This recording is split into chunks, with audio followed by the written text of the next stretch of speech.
Hey, bricklayers, welcome back to my channel. Now, if you're new here, I'm Bryson. So please don't forget to hit that subscribe button and turn the notifications on so you won't miss any videos that I post. Now, today, we're getting into a topic that many of us struggle with. It's how to start living for yourself. Now, this is all about taking control of your life and making decisions that truly benefit you. So let's get into the 7 tips.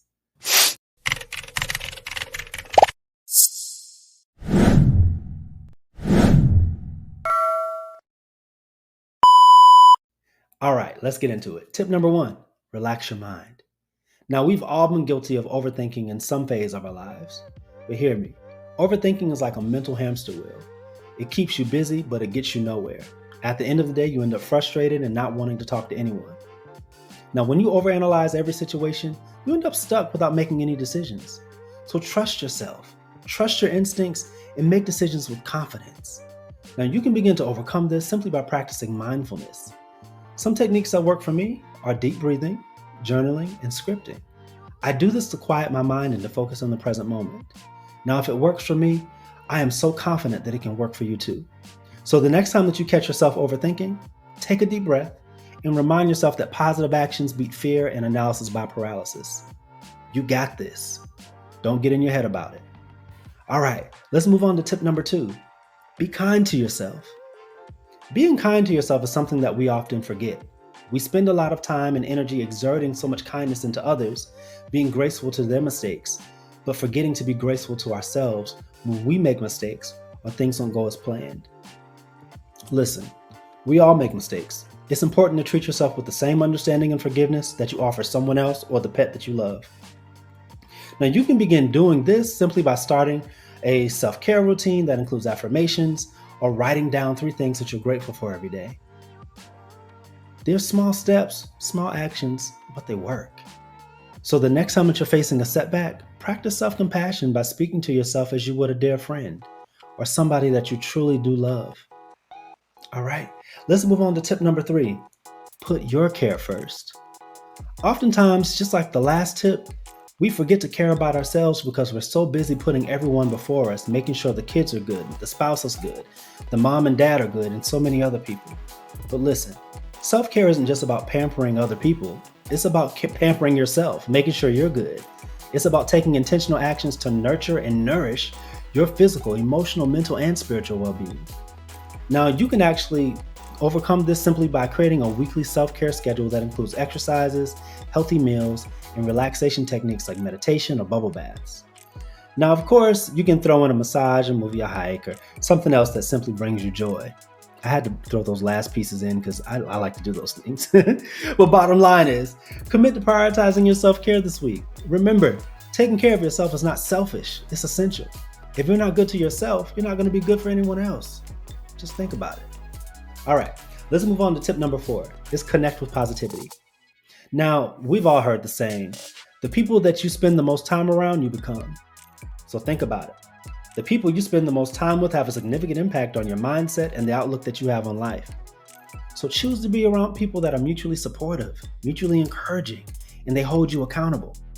Now, you can do this simply by evaluating your inner circle and then recognizing if certain relationships are lifting you up or dragging you down. Seek out friendships that inspire and motivate you.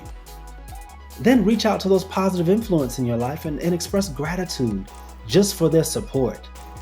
Doing that can really catapult the type of vulnerability and transparency that you have in relationships, and it can be mutual.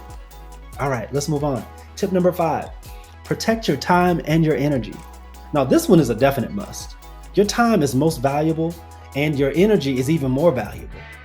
Those are things that you should guard. Evaluate who and what deserves your attention.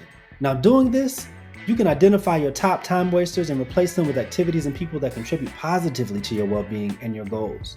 Now, when I say that, when it comes to people, I'm not saying to be codependent, so please don't misread that. I am saying surround yourself with people that are positive, that are affirming, and that are good for you in a healthy space. Now, you can start that today simply by setting boundaries around your time and saying no to distractions and yes to what truly matters. All right? Let's move on to tip number 6, set firm boundaries. Now, this is something that we oftentimes talk about when setting for others, but we don't talk about it when setting it for ourselves. Now, boundaries are essential for maintaining your mental emotional, spiritual, and physical health. So learn to say no to yourself and others when necessary without feeling guilty about it. I'm going to say that again. Learn to say no to yourself and others when necessary without feeling guilty about it. And I'm going to say that last part again. Without feeling guilty about it. Now, I know this can be challenging at first, but practice saying no politely and then gradually move into firmly saying it, especially when requests conflict with your priorities and your values. Remember, you're talking about keeping yourself first from the standpoint of self-care. So I challenge you to take a moment today to identify one area where you need a stronger boundary or boundaries and make a commitment to uphold them. And then finally, we have tip number 7, challenge yourself. Now, this is my favorite one out of all of them because I like to grow. I like to learn. And the thing about growth is that it only happens when you push your limits or you try new things. Whether it's picking up a new hobby, traveling to a new place, or simply speaking up more in meetings. Challenging yourself builds confidence and resilience. Now, I've done these tips. With this one in particular, what has worked for me is making a list of activities that I always wanted to try, but felt nervous about it, and then just doing it. Hashtag just do it. And no, Nike is not paying me to say that. But it is important to just do it. I challenge you to do the same and start it this week. Matter of fact, I challenge you to start it today. Growth begins at the edge of your comfort zone. If you're willing to push yourself and you're willing to challenge who you are to become a better you, you're going to become that person. Now hear me. Living for yourself is all about taking control of your life and making decisions that align with your values and your goals. So remember these tips and start implementing them today. Now, I'd love to hear from you. Please drop a comment below sharing how you plan to start living for yourself. I do realize that in the beginning, it won't necessarily be easy, but it's a start. And all you can do is place one foot in front of the other to begin walking. Your comment alone can inspire someone reading this to make healthier decisions for themselves and to begin living for themselves. Thank you for watching. Now, if you found this video helpful, please like, share, and subscribe for more insights on overcoming adversity and building healthier relationships, not just with yourself, but even with the people that surround you. Now, if you want more tips, check out my book, Be Real, Short Stories of a Survivor. It's an Amazon bestseller. Now, I appreciate your support, and you can find the link to purchase the book in the description below. Remember to keep making and laying your bricks on a solid foundation. Continue to grow in knowledge, build your body, feed your spirit, and nourish the confidence within your mind. You, my friend, have a transformation to maintain. So let's do this together. You're not alone. Until next time, remember, it's Bricesin.